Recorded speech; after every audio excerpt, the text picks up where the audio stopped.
పరీక్ష చేసుకోవాలి. అప్పుడు మాత్రమే నీ జీవితంలో షైనింగ్ వస్తుంది. ఏమొస్తుందంటే అండి, షైనింగ్.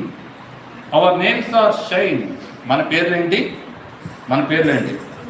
బంగారం, వెండి, షైని, ఇలాగేం చేస్తూ ఉంటాము, పేర్లు పెట్టుకుంటాం. ముత్యం, ముత్యాలం అంటే ముత్యం కదా. సద్గుణం, పేర్లు బాగున్నాయి. పేర్లు కాదు, ఎలాగ ఉండాలంటే మనము షైన్, ప్రకాశిస్తూ ఉండాలి. ఇందా పాడినాం కదా, ఏం పాటది? క్రైస్తవ జీవితం సౌభాగ్య జీవితం, ప్రభు పిల్లలకు ఎంతో ఆనందం. ఈరోజు ఆనందించాలి అంటే నీ శరీరంలో, నీ ఒంటిలో, నీ ఆత్మలో ఎక్కడ ఏముండకూడదు, నొప్పులు అనేవి ఉండకూడదు. మచ్చ డాగ్ అని లేనప్పుడే నువ్వేం చేస్తావు? సంతోషంగా ఉంటావు. ఆపరేషన్ అవుద్ది, అయిన తర్వాత బాధలో ఉంటాడు. సంతోషించండి. ఏం సంతోషిస్తామా? లేదు.